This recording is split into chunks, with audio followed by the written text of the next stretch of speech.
dude. It's 4:18. I had no idea it was so late. Well, let's get this fucking thing done. Let's go. You awaken to it in the morning, pants free. I'm not wearing any pants. Party in your pants. Pants free. What do you think they were looking at that they made him take his pants off? Podcast. Today. The following contains language of a frank and explicit nature. Discretion is advised. Advised. Advised. Advised. This is the Pants Free Podcast, originating from mfpod.com. Now this. Hey, hello, and welcome to the Pants Free Podcast. This is a podcast where we don't wear pants. Yeah, I'm not wearing pants right now. And Nick is holding up a sign that says I have no pants on, so it's official. We're ready to go. And this is, when we do Monday, we like to start off the week answering frequently asked questions, some of them not so frequently, and hopefully never will be repeated again. But we do them all from Tumblr, Twitter, and Facebook. Your questions to us, we answer them right here. So let's get going. Tumblr. All right. I'm ready for my first question. First from Tumblr, it's Blink No Don't. Nick, what food do you hate? I am not a big fan of seafood, especially anything that comes in a shell. But I don't have a huge problem with crab and lobster, but it's those oysters. I really feel like someone blew their nose in a shell and then you swallow it. Ah, you love sushi. Yeah, but sushi doesn't come in a shell. Shrimp are sort of okay, but, and salmon roe, like eggs, fish eggs, caviar. Those are so good. Ugh. I don't know what's wrong with you. Ugh. You have to be careful with those sort of things. They have parasites and worms in them. But you live in the Northwest where the freshest, most delicious seafood in the world is. And you still... Why do you even live there? You're just a waste. I could live in Texas and be quite happy. Yeah, I know. You need to live in a landlocked state. You don't deserve it. I like sushi. I do like fresh fish. I like fresh tuna. I like fresh salmon. I like it when it's in sushi. Marconi, there's a question here from Snap Attack Jack. It says, Marconi, who is your GF girlfriend? My girlfriend is the internet. And boy, let me tell you, it's much more fun now that she's not dial-up anymore. Yeah, exactly. And I pay her $60 a month, and she gives me everything that I want and need. 60? Wow. I pay my girlfriend $40 a month. I'm paying a high-priced hooker. You can negotiate with your cable company to get it down, usually. I'll say, bitch, I know that it costs less over at that other place. Don't fuck with me. I will tear a hole in your walls. I will widen your scenario. Your porthole will be so giant. All right, Gurgle Girl 21.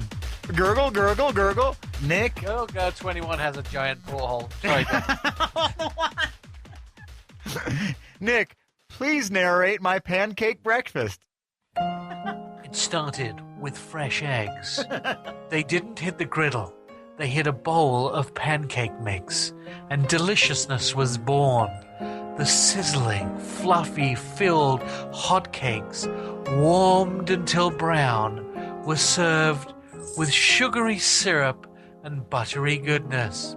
And as Gurgle Girl 21 put them in her mouth, a small trickle of butter ran down her chin.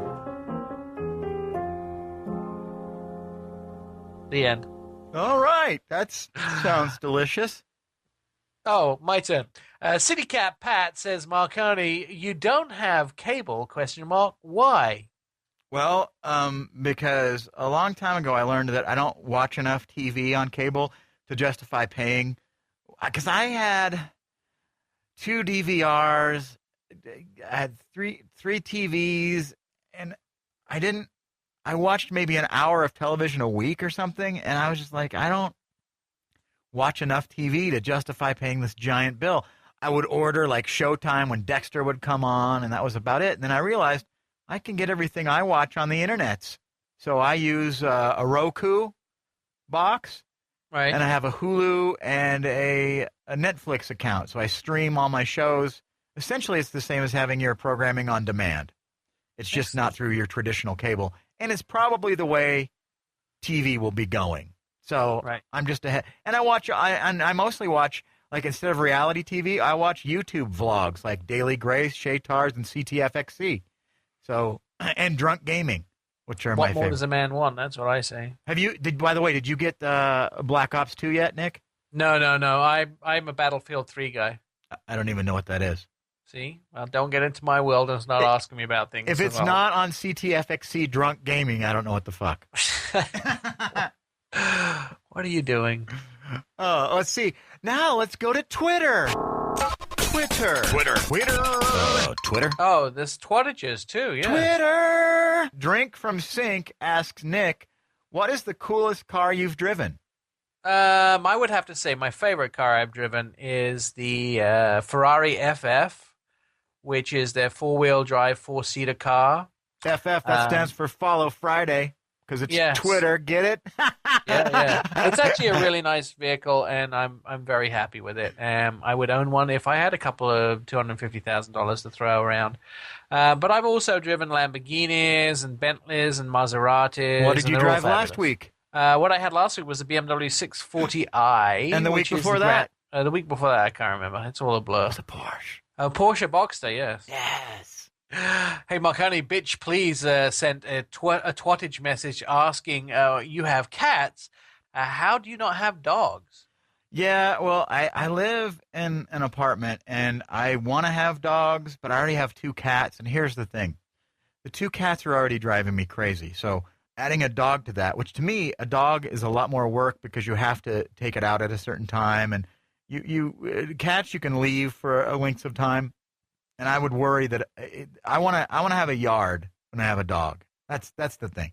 And if one of my cats drops dead, then I'll probably get a dog. But until then, I'm going to just have my 2 cats. But I'm an animal person. I'm not necessarily a cat. People always say you have to be a cat or a dog.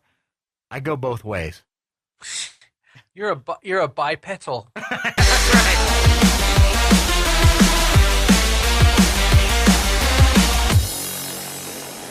Born to Eat That says, Nick, best place for a first date. I will give you an absolutely home run for your first date. What you need to do is don't make it an evening. Make your first date like a Saturday, and pick her up or him up, and take them to a soup kitchen and go work in the soup kitchen for the Saturday morning, serving food to the homeless. That, my friend, is a home run first date because it shows your passionate, soft, and caring side for your community. I can see where that might be awesome. I'm not disagreeing with you because it could come off like you're trying too hard No. to impress someone. My friend in Florida did this with his girlfriend and took her on a date, and they went to some park where they were setting up tables and they served food to the homeless, and they're getting married now. But it may work for some people. Can you see where somebody might think it might be? Well, you see, this is the sort of thing I would, if you did, because you're a very, you like to go play with cancer kids and homeless, people. You like to help the communities. And if the girl doesn't like it, boy, and that's something that's important to you, that should be a sign right there. But I guess what I'm saying is I like to get to know the girl a little first, and then I would introduce something like this. Like, hey, this is something I'm into, 3rd or 4th date. Want to go? I'm just going to go over here and hang out tonight. Want to help me, and then we'll figure out something from there. Yeah. All right. Well, I'm just telling you, it's a home run. I don't say don't listen to Nick because obviously he's here on the podcast, but I'm just saying I might not personally use that as my very first date, but it is a good idea. I could just say that Born to Eat That obviously thought I was the best person to answer this question. So he didn't. Born to Eat That didn't ask you what you thought about my answer. He asked me. Just saying. Go Broncos Go says, "Were you at?" And then he's blanked out the name of the bar the other night. No, I blanked it out when I gave you the copy of it because yes, it's a place that I go frequently, and I want to keep going there. I don't want to have a podcast attack, if you know what I mean, Nick. Our podcast is so popular. If we put out where we frequent or where we hang out, people might show up and be like, hey, I heard that guy from my favorite podcast comes here a lot. Two old ladies in a walker and a guy that you owe money to will show up at the bar. That's really what it is. No, yeah, I was there, and yes. Now, let's go to Facebook. Welcome to the Tuesday night meeting of Facebook Addicts Anonymous. Please stop. Please. Guys, do we have any newcomers? Yeah, hi, I'm Marty. I haven't checked my wall in 6 hours. Thank you. I'm Sharon. I can't do my work because I keep getting tagged. Please. I'm Mike. I don't have a problem with Facebook.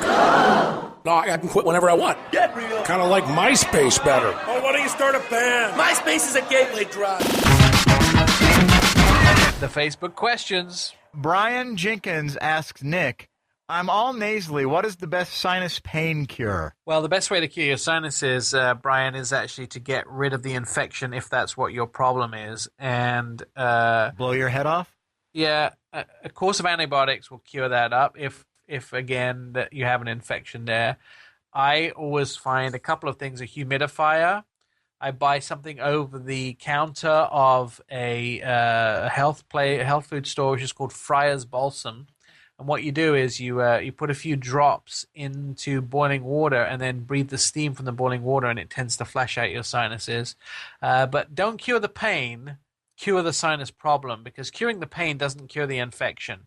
What about those neti pots? You know, I have one, and I've never actually used it. People swear by them. You know, Oprah had it on her show, and people go crazy about the neti pots. But I'm much more fan of breathing in hot steam that has some kind of a good holistic medicine inside and allowing the sinuses to drain naturally. My other half had sinus problems, and it had to be taken care of by a ENT, an ear, nose, and throat specialist. I do like the English cure cheese. I stick my head under a cloth of steaming horse manure. And it just right there, it steams all my nasal capacities completely open. Yeah, I would tell you that horse manure is full of bacteria and may make it worse, so that might not be a good idea. It's the kind of bacteria I'm willing to imbibe. Marconi, Renee Hamilton asks, have you ever been homeless? It's weird that she asked that, because in fact, yes, I have. When I was 17, I lived on my own when I was in high school because my father died when I was 3. So I got a Social Security check each month, and it ended up being enough for me to move out on my own before I was of age. And my mother allowed me to do it, so it was kind of great. And then when I turned 18, those checks stopped coming, and the job that I had at El Pollo Loco wasn't really covering the rent. And so for a few weeks, I had to couch surf with friends, and my mom was teaching me tough love and wouldn't let me move back in because I had shown her and moved out on my own to be an adult. And she was kind of, you know, it may have been a little bit of a harsh reality, but it did help me to quickly find a job and or a surrogate family to live with until I could find work. And that's how I started in radio. I was essentially just like Jewel. I lived in my car that I didn't have for at least 2 weeks, which was essentially my friends' couches. And then I got a job in radio, and it changed all that. Such a story of love and trials. Yes. And those people that were like my surrogate friends and families are still like really good friends of mine to this day. I send them hush money in the mail. Excellent. Queen Anne Manning. Nick, what is your favorite song right the now? You know, that's a really, really tough one. I started to listen to non-current music, and I love the new Skyfall song, which is from Adele. I really, really like that a lot. But I also liked One Republic. They're my favorite band right now. Oh, wait, let me see. Hold on a second.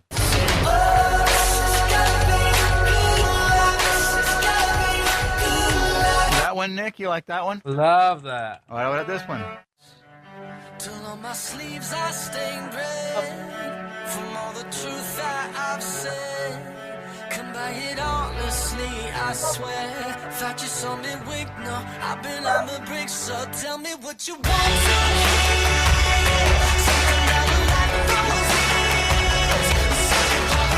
That's one of your favorites, isn't it? Yeah, I love that song. How about this one? Hey, apologize.